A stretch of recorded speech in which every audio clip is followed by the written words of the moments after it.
111편 시편 111편 1절부터 마지막 10절까지입니다. 시편 111편 1절부터 10절입니다. 우리 한 절씩 교독하시겠습니다. 할렐루야. 내가 정직한 자들의 모임과 회중 가운데에서 전심으로 여호와께 감사하리로다.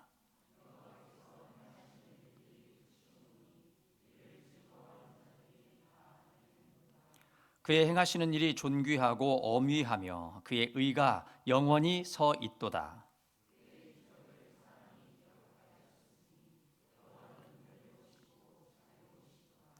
여호와께서 자기를 경외하는 자들에게 양식을 주시며 그의 언약을 영원히 기억하시리로다.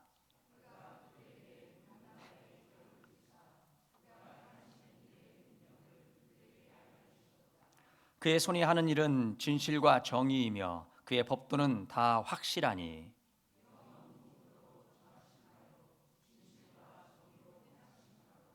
여호와께서 그의 백성을 속량하시며 그의 언약을 영원히 세우셨으니 그의 이름이 거룩하고 지존하시도다. 여호와를 경외함이 지혜의 근본이라.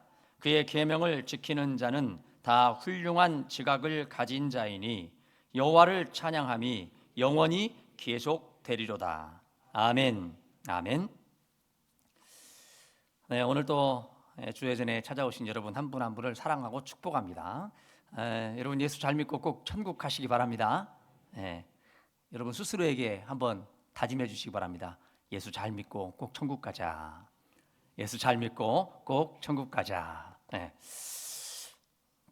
시편 111편 하나님을 경험한 자가 지은 시죠. 시편 모든 1편부터 150편까지 어떤 내용이 있든지 간에 하나님을 경험한 사람들의 고백입니다. 근데 이 사람들이 어떻게 하나님을 경험할 수 있었을까요?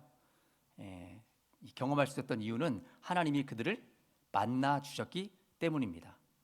그들이 막 하나님을 만나려고 막 몸부림치고 하는, 물론 그 부분도 있었겠죠. 그러나 중요한 것은 하나님이 그들의 무언가를 보시고 그들을 만나 주셨다는 거예요.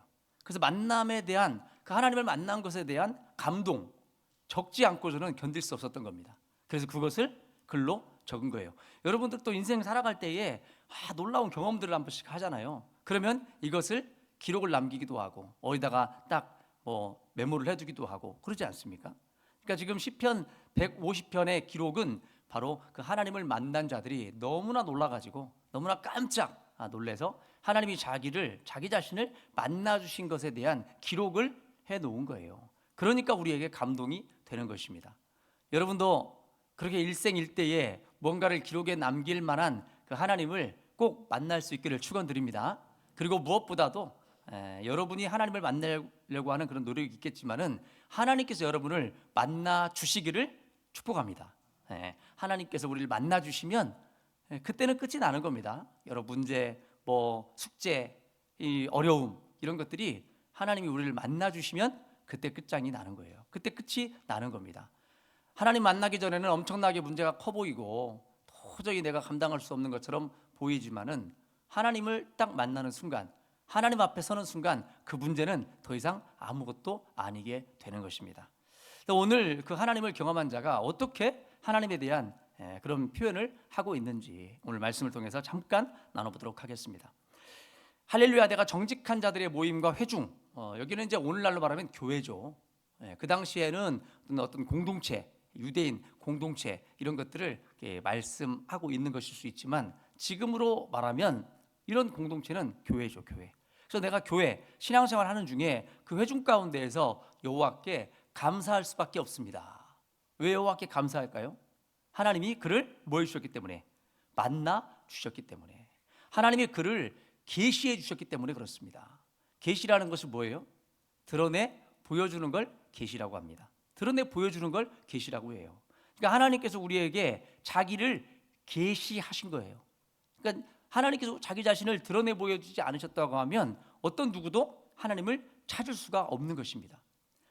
숨바꼭질 할 때 꽁꽁 숨어가지고 못 찾고 그냥 에라 못 찾고 갔다가 그냥 날 밤이 새가지고도 안 들어오는 그런 애들도 있었잖아요. 예, 그래가지고 알고 봤더니 그냥 아무도 못 찾는 곳에 그냥 숨어 있어가지고 그렇게 되잖아요. 여러분, 사람이 숨어버려도 찾으려고 하면 못 찾는 경우가 생길 수 있습니다. 그런데 만약에 하나님께서 숨어버리시면 누가 그분을 찾을 수 있겠어요? 예, 말씀으로는 모든 세상 가운데 다 하나님 계시다고 하시지만 하나님이 꽁꽁 숨으셔가지고 자기 자신을 계시하지 않으신다면 우리는 하나님을 찾을 길이 없는 것입니다. 근데 하나님께서 자기 자신을 뭐 해주셨어요? 계시해 주신 겁니다. 하나님이 자기 자신을 나타내 보여주신 거예요. 그 나타내 보여주신 것의 핵심이 예수 그리스도이시죠. 예수 그리스도로 나타내 보이셨습니다. 그리고 또 뭘로 나타내 보이셨어요? 자서전, 자기 자신에 대한 이야기를 써주심을 통해서 나타내 보여주셨어요. 그게 하나님의 말씀이시기도 하죠. 자, 그래서 그 하나님을 만난 거예요. 교회에서, 교회 공동체에서, 그 모임 가운데에서 내가 하나님을 만나게 되었다는 겁니다. 그래서 하나님을 감사할 수밖에 없다. 여러분, 교회에서도 하나님 못 만나면 어디서 만나겠습니까? 여러분이 교회 안에서 하나님을 만나지 못한다면 밖에서 세상 가운데 어디에서 헤매다가 어디 꽃밭에 갔다가 거기서 하나님을 만날 수 있을까요? 하나님 만나 주시면 만날 수도 있겠죠. 그러나 교회 공동체, 회중 가운데서 하나님은 우리를 만나 주기를 원하시고 계십니다. 그래서 그 회중 가운데서 하나님을 만난 것 때문에 전심으로 감사합니다. 그런데 하나님께서 왜 자신을 드러내 주셨느냐, 왜 자신을 나타내 보여주셨느냐, 이거 했기 때문이었습니다. 2절부터 보면 여호와께서 행하시는 일들이 크시오니 이를 즐거워하는 자들이 다 기리는도다. 여기 이제 기리는도다 이렇게 되어 있는데 이전 말씀을 보면은 다 연구하는도다 이렇게 되어 있어요. 그러니까 기린다고 하는 것 자체가 연구한다 이렇게 되어 있습니다. 여러분, 우리가 생각을 해보세요. 여러분이 어떤 사람을 만났는데 그분한테 그러는 거예요. 내가 당신 지금 연구하고 있어요. 기분 좋겠어요? 여러분 생각해 보세요. 딱 만났는데 그 사람을 딱 만나가지고 내가 당신 지금 연구 중이에요 지금. 예? 당신이 어떤 사람인지 내가 지금 연구하고 있다고 그러면 기분이 안 좋겠죠. 저도 그럴 것 같아요.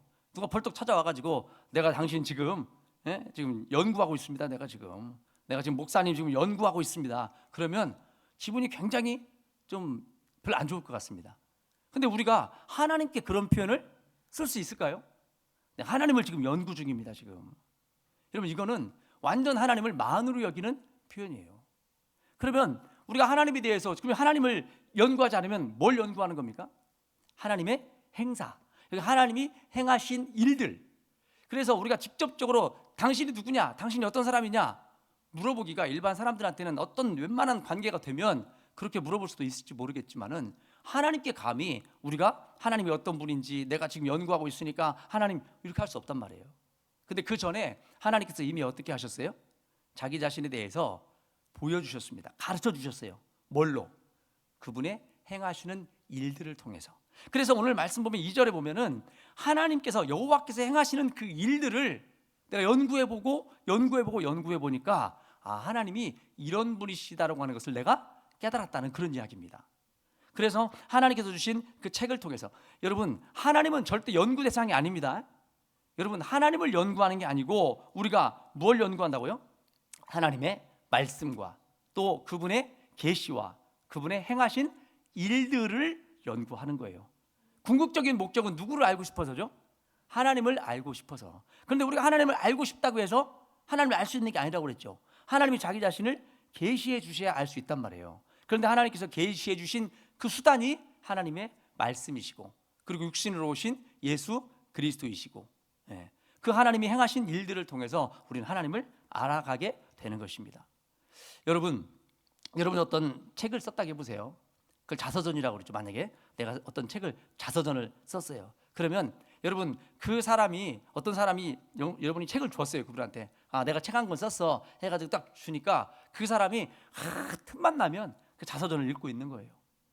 딱 직장에서 뭐 상사가 우리 부하 직원에게 내가 자서전 한 권 썼네 하면서 선물로 딱 줬는데 그 선물을 딱 받은 그 책을 커피 받침대로나 쓰고 있고, 그리고 뭐 연필 깎을 때 그 받침대로나 쓰고 있고 그러면 기분 유쾌하겠죠? 기분 좋겠죠? 안 좋죠. 여러분, 그 책을 아침에 출근해도 읽어보고 있고, 또 퇴근할 때도 한번 읽어보고 있고, 또 업무 시간에는 읽으면 어떨까 모르겠지만 그러고 있으면 여러분 책을 준 사람 입장에서 마음이 즐거울까요? 기분 나쁠까요? 즐거울겠죠. 즐거워요. 여러분, 우리 사람이 쓴 책을, 내가 쓴 책을 그 사람에게 줬을 때 그 사람이 그것을 아끼고 소중히 여기고 아침마다 저녁마다 그것을 보고 그렇게 한다면 굉장히 마음에 기쁠 것입니다. 흡족할 거예요. 여러분, 하나님 입장에서는 어떨까요? 하나님께서 자기 자신에 대해서 나 이런 존재다 해가지고 내가 이런 존재가 어떤 일을 했는지도 쑥 적어 놓으시고 또 간혹 가다가 나는 어떤 존재라는 것을 하나님이 거기다가 중간중간에다가 말씀을 직접적으로 해 놓으셨거든요. 그것을 우리가 아침에도 읽고 새벽에도 읽고 저녁에도 읽고 그러면 하나님이 기분 굉장히 나쁘시겠죠? 하나님이 엄청 흡족해 하십니다. 엄청 즐거워하셔요. 나에 대해서 이렇게 관심을 가지고 네가 이렇게 하고 있구나. 여기 보면 다 기리는도다 하는 그 내용이 바로 그겁니다. 연구한다는 거예요. 하나님의 행하신 일들에 대해서, 하나님이 가르쳐 주신 계시에 대해서. 여러분, 그러다 보니까 하나님께서 그 사람을 사랑하셔가지고 때로는 많은 것들을 깨닫게 해주시기도 하십니다. 다니엘 9장에 보면 다니엘이 포로로 끌려가 있는 상황이잖아요. 포로로 끌려가 있는 상황에서 그가 어떤 책을 하나를 발견하게 되냐면 예레미야서 책, 예레미야서이지만 책입니다. 그 당시에는 책으로 그 예레미야 책을 보게 된 거예요. 예레미야가 써 보내준 그 내용을, 예레미야서를 보다 보니까 예레미야 29장에 뚝 가서 보니까 무슨 내용이 담겨 있냐면 내가 포로 생활로 내 백성을 바벨론 땅으로 보냈다가 70년이 되면 내가 다시 돌아오게 하겠다. 이 내용이 거기에 기록이 되어 있는 겁니다. 다니엘이 그 책을 읽다가 예레미야서를 딱 읽다가 그걸 발견하게 된 거예요. 그러니까 횟수를 딱 대보니까 이제 곧 얼마 안 남았던 겁니다. 그래서 뭐 한 거예요? 예루살렘을 향해서 창문을 활짝 열고 하나님 앞에 뭐 한 거예요? 기도. 하나님이 계획하신 그때가 이제 곧 다가왔습니다. 여러분, 다니엘이 뭐 하다가 책을 읽다가 하나님께서 기록해 주신 예레미야를 통해서 기록해 주신 그 책, 하나님이 계획에 담긴 그 책을 읽다가 하나님께서 뭘 해주셨어요? 깨닫게 해주신 겁니다. 계시해 주신 거예요. 그러다 보니까 기도가 바뀌고, 그리고 또 실제적으로 하나님께서 포로로 끌려가 있는 그 백성들을 70년 만에 귀환시켜 주시는 그런 역사를 보게 되는 거죠. 여러분, 가만히 있으면 뭐가 다 떨어질 것 같아도 그러지 않습니다. 여러분, 베드로 전서 1장에도 보면은 그런 말씀이 기록되어 있습니다. 우리 사람들이, 선지자들도 그렇고 또 하나님을 알고 싶어하는 사람들이 부지런히 하나님의 기록하신 그 책을, 선지서라든가 또 율법의 말씀이라든가 그것을 부지런히 연구하고 살펴가지고 하나님의 그 구속의 역사를 발견하게 됐다는 거예요. 그런 내용이 기록되어 있습니다. 여러분, 하나님의 말씀은 우리가 있잖아요, 연구하고 가까이하고 사랑하고 하다 보면 그걸 누가? 하나님께서 그 말씀의 오묘한 뜻을 깨닫게 해주신다는 거예요. 그러니까 지금 2절의 말씀은 1절에 내가 왜 하나님께 감사할 수밖에 없느냐, 하나님이 자기 자신을 계시해 주셔가지고 내가 하나님이 행하신 일들을 열심히 연구하는 중에 하나님께서 자신의 뜻과 계획과 또 하나님이 어떤 분이신지를 가르쳐 주셨기 때문에 하나님 앞에 감사하고 있다는 겁니다. 그의 행하시는 일이 존귀하고 어미하며 그의 의가 영원히 서 있도다. 그의 기적을 사람이 기억하게 하셨으니 여호와는 은혜로우시고 자비로우시도다. 그 말씀을 쭉 읽다 보니까 무슨 역사까지 가게 돼요? 구속의 역사까지, 우리를 구원해 주시려고 하는. 그래서 하나님께서 이후에도 나오겠지만은 모세를 통해서 출애굽이라고 하는 그 일들을 행하시고 그것이 하나의 그림자가 되는 거죠. 하나의 거울이 돼가지고 그 똑같은 일을 누구를 통해서? 예수님을 통해서 우리를 건져주시는, 구원해주시는 그 은혜를 내가 발견하게 되었다는 겁니다. 나중에 그걸 발견하게 되는 거죠 또. 그래서 시편 기자가 지금 기록하고 있는 것은 출애굽 사건이에요. 출애굽 사건을 통해서 하나님이 이렇게 건지시는구나. 그러면 우리도 어떤 어려운 상황 속에 있을 때 하나님께서 우리를 건져주시겠지. 그 하나님은 자비로우시고 그 하나님의 계획은 영원할 수밖에 없다는 찬양을 하고 있는 겁니다. 뭐 어떤 사람들에게 이걸 가르쳐줘요. 어떤 사람들에게 5절에 답이 있잖아요. 5절에 뭐라고 하고 있습니까? 여호와께서 자기를 경외하는 자들에게, 자기를 뭐하는 자들에게? 경외하는 자들에게. 여러분, 자기를 경외한다고 할 때 이게 하나님 무조건 막 무서워하고 두려워하고 이런 차원을 말하는 게 아닙니다. 하나님이 어떤 분이신지를 알고 그분 앞에 다가가는 사람을 이야기해요. 하나님을 세상 사람들은 어때요? 만우리 여기죠. 하나님을 우습게 여깁니다. 유대인들은 하나님을 어떻게 여겼어요? 유대인들은 하나님을 너무 두려운 존재로만 여겼습니다. 그래서 이 법을 안 지키면 큰일 난다 해가지고 안 지키는 사람들을 막 정죄하고 막 죽이고 하는 일들을 행함을 통해서 하나님이 두려우신 하나님이야. 이것도 하나님의 반쪽밖에 못 보는 거죠. 세상 사람들은 아예 하나님을 가벼이 여기는 자가 되고, 하나님을 경외하는 자들은 하나님의 앞면 뒷면, 이렇게 표현하면 좀 그렇지만 하나님이 어떤 분이신가를 경험하는 사람들이에요. 그 자기를 경외하는 자들에게, 하나님이 어떤 분인지 알고 그렇게 나오는 자들에게. 오늘 여러분들도 예배 자리에 나오실 때 한편으로는 두려운 마음도 있어요. 우리가 이 예배를 드리지 않고 세상에서 이 시간을 허비하고 헛된 곳에서 세상에서 보내다고 하면 하나님이 나를 어떻게 바라보실까, 그런 마음도 있을 것이고, 또 하나님의 은혜를 기억하면서 이 사순절 기간에 하나님은 내게 어떤 놀라운 것을 주실까, 하나님이 내가 뭔가를 하나님 앞에 행할 때 하나님이 어떤 기적 같은 일들을 내게 베풀어 주실까, 그 하나님에 대한 기대감, 그리고 우리를 건져주신 그 하나님을 사랑하는 마음으로 오늘 이 자리에 와 있을 수 있겠죠. 자기를 경외하는 자들은 그런 모든 것들이 복합적으로 작용이 되는 거예요. 여호와께서 자기를 경외하는 자들에게 양식도 주시고 언약을 영원히 기억하신다. 어떤 언약이에요? 내가 너희를 건져주겠다는 언약이죠. 내가 너희를 구속해주겠다는 그 언약입니다. 그래서 6절의 말씀을 행하신 거예요. 6절의 말씀이 출애굽 사건 아닙니까? 그가 그들에게 문 나라의 기업을 주사 애굽에 종살이하고 있던 백성들을 가나안 땅, 7족속이 살고 있는 그 땅으로 그들을 인도해 들이셨죠. 문 나라의 기업을 그들에게 주사 그가 행하시는 일의 능력을 그들에게 알리셨도다. 그러한 일들을 보니까 그의 손이 하는 일은 진실과 정의며 그의 법도는 다 확실하다. 영원 무궁토록 정하신 바요. 아니, 그 구원의 계획을 가나안 땅으로 드리겠다고 하는 것은 그때 역사잖아요. 그런데 시편 기자가 어디까지 지금 보게 된 거예요? 그 역사는, 그 하나님의 그 계획하신 바는 영원 전부터 있었다는 거예요. 영원 전부터 하나님께서 이 일을 계획하셨다는 겁니다. 가나안 땅으로 들어가는 것을. 근데 그 가나안 땅에 들어가서 거기에서 또 그들이 민족을 이루고 살고 나중에 예수 그리스도 그분을 이 땅에 보내셔가지고 하나님께서 그들을 건지시겠다고 하는 역사를 하나님이 이미 갖고 계신다는 거예요. 그게 창세전의 역사죠. 그래서 창세전의 구원 계획, 영원 무궁토록 정하신 이 출애굽 사건 이 자체만이 아니고 가나안 땅 입성한 그것만이 아니고 이 시편 기자는 하나님의 놀라운 그 이전의 세계에서의 계획을 보게 되었다는 것입니다. 바울도 마찬가지죠. 바울도 하나님 앞에 그렇게 쓰임받는 인생이 되다가 삼층천까지 올라가가지고 이 가히 사람이 이르지 못할 그런 놀라운 경험들을 하고 왔습니다. 그걸 다 가르쳐줬으면 참 좋았겠는데 사도 바울 선생님이 다 가르쳐주지 않죠. 그리고 몇몇 군데군데다가 무슨 얘기를 한 번씩 하냐면은 생명책에 너희들 이름이 있더라. 그 삼층천까지 올라가가지고 궁금한 게 그거 아니겠습니까? 내가 목회했던 그 교회에 내가 복음을 전했던 그 사람들의 이름이 과연 여기에 기록되어 있을까? 여기에 그들의 이름이 있을까? 얼마나 궁금했겠어요. 그래서 하나님께서 조금 보여주셨나 봐요. 그러니까 너희들의 이름이 생명책에 기록되어 있다. 바울이 거짓말하지는 않았겠죠. 하나님께서 그 놀라운 경험을 사도 바울에게 해주신 겁니다. 여러분, 사도 바울에게 그래서 또 보여준 게 뭐였어요? 영원 전의 계획이었죠.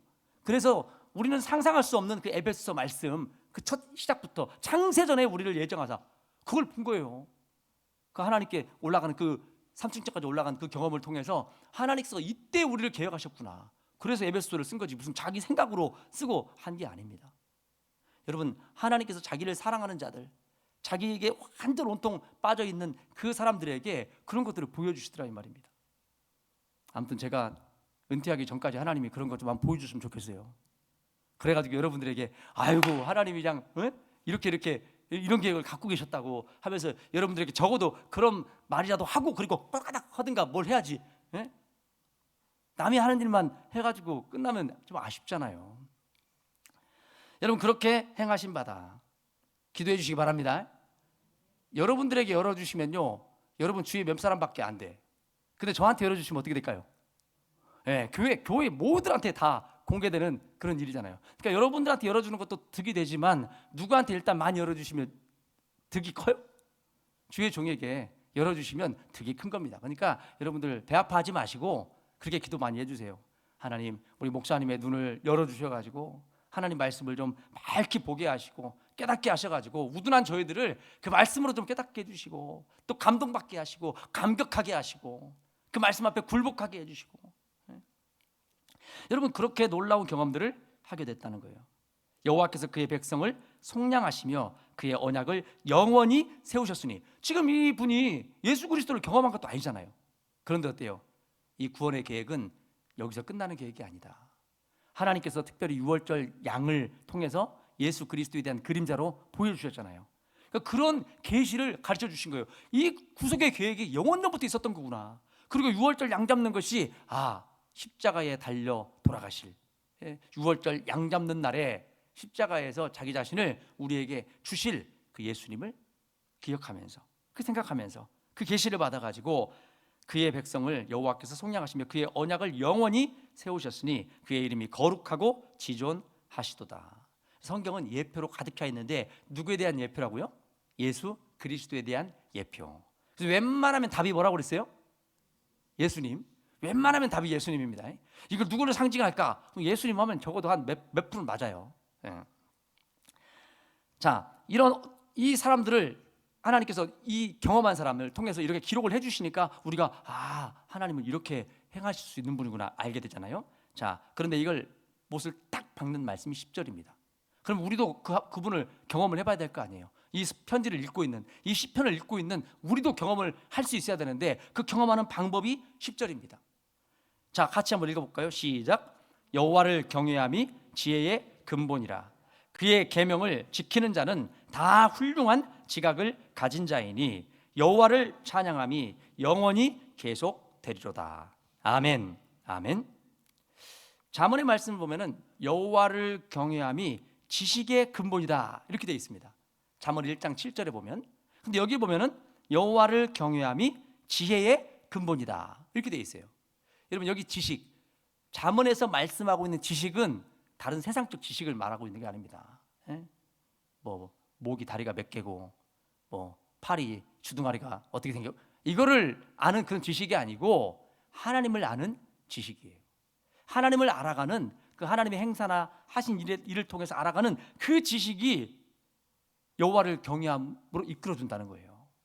하나님을 알고 싶어가지고 하나님이 행하신 일들과 그분의 계시와 그 말씀을 사랑하고 자서전인 성경을 열심히, 그게 하나님을 경외함으로 이끌어준다는 겁니다. 그래서 지식의 근본이에요. 그리고 여호와를 경외함이 지혜의 근본이다. 그 지식을 넘어서 세상 가운데에서도 살아갈 수 있는 방법을 하나님이 주시는 겁니다. 그게 지혜예요. 그 지혜의 핵심이 판단력입니다. 분별력이에요. 내가 어디로 갈까? 분별력만 있으면 여러분 로또 복권도 다 당첨이라니까요. 내가 몇 번을 쓸까? 판단력, 분별력 줘가지고 1번을 딱 쓰고, 이자는 뭔 수를 쓸까? 5번을 쓰고. 자, 받아 적으세요. 8, 9. 여러분 그 지혜의 근본이 된다는 거예요. 세상 살아가는 방법 또한 익히게 된다는 겁니다. 알게 된다는 거예요. 근데 거기서 또 더 나아가서 그걸 아는 걸로 끝나지 않고 그의 계명을 뭐하는 자? 지키는 자. 근데 여기서 중요한 게 하나 있습니다. 여러분 그분의 계명을 다 지키면 살 수 있어요? 100% 지키면 살 수 있습니까? 못 지킵니다. 근데 여기는 그의 계명을 지키는 자가 다 훌륭한 지각을 가진 자다 이렇게 말씀하고 있습니다. 이게 무슨 말이냐면 내가 할 수 있는 선에서 최선을 다하는 거예요. 내가 할 수 있는 그 선에서 최선을 다하는 겁니다. 여러분 아무것도 완벽하게 내가 막 하려고 하면 시작도 못합니다. 완벽한 게 아니고 내가 뭔가라도 하려고 하는 노력을 하나님 앞에 보이는 거예요. 말씀을 내가 알았습니다. 그러면 그 말씀 중에 오늘 말씀을 내가 알았어요. 그러면 이런 말씀을 알았는데 자서전을 그러면 내가 부지런히 읽어봐야 되겠다 해가지고 내가 할 수 있는 선에서 노력하면서 열심을 내는 거, 이게 중요한 거지. 그냥 이제 내일부터는 그냥 아침 일어날 때부터 저녁 잠자기 전까지 무조건 하나님 말씀만 읽어야 되겠다, 이게 아니다는 것입니다. 내가 할 수 있는 선에서 노력을 하는 거. 제가 이번에 세미나를 다녀왔잖아요. 세미나를 다녀왔는데 뭘 하고 왔냐면은 성경 총 1189장입니다. 성경이. 그러니까 창세기 1장, 2장 해갖고 그거를 이제 창세기 1장은 천지창조고 뭐 이런 거 있잖아요. 이거를 쭉 한번 다 이제 훑어보는 거예요. 훑어보는 거. 이제 한번 딱 하고 보니까 다 알았겠죠? 천만의 말씀이죠. 근데 하나님께 제가 이번에 2박 3일 동안 제가 이제 광 목사님과 이렇게 보내면서 하나님 그런 마음을 주시는 거예요. 야, 네가 이제 나이도 먹고 머리도 이제 참 무뎌져 가고 이럴 텐데 네가 나를 알고 싶어가지고 이런 자리까지 와가지고 네가 이 시간을 나한테 이렇게 드리고 있구나. 그거 막 외워보려고 막 그거를 막 창세기 1장을 하면서 2장을 뭐고 막 하면서 이걸 하려고 하는 그 모습 자체를 하나님이 측은히 여기시면서도 기뻐하시더라고요. 예.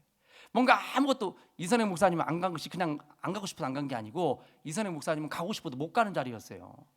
그거를 이전에 공부한 사람들만 갈 수 있는 자격이 있기 때문에 뭐 자격만 된다면 제가 얼마든지 같이 데리고 갔을 건데 그럴 수가 없어가지고 2명만 다녀왔는데 그 막 옆에서 광 목사님도 막 끄름이 나고 있더라고. 막 탄내가 막 머릿속에 옆에 있는데 막 뭔 탄내가 그렇게 막 나더라고요. 머리 막 해가지고 저녁에도 막 숙제하느라고 막 2시간 3시간을 막 숙제하고. 여러분 그렇게 해가지고 다 알아갖고 왔겠냐 이 말입니다. 근데 하나님께서 그 노력 자체를 귀하게 보신다 이 말입니다. 우리가 하나님 계명을 다 못 지켜요. 하나님 말씀을 다 할 수도 없습니다. 그러나 뭐 하려고 할 때 내가 그것을 조금이라도 알려고 노력하고 또 조금이라도 어떻게 지켜보려고 노력하는 그 마음을 하나님은 받으신다는 거예요. 그래서 그렇게 하는 사람이 훌륭한 지각을 가진 자이고 그런 사람을 하나님은 더 만나 주신다는 겁니다. 여러분 아무리 피곤해도 여러분이 오늘 기어이 내가 오늘 가서 예배 드려야겠다 가지고 막 힘들어도 막 졸음을 참아가면서 이러면요 하나님이 너 그러려면 집에 가서 자라 이러겠어요? 그러지 않습니다. 하나님께서 긍휼히 여기시는 거예요. 야, 네가 이렇게 피곤한 몸을 이끌고 너 집에서 자고 싶을 건데 여기까지 와서 나를 알려고 네가 나를 예배하려고 이렇게 하고 있구나. 우리 하나님은 그런 분이십니다.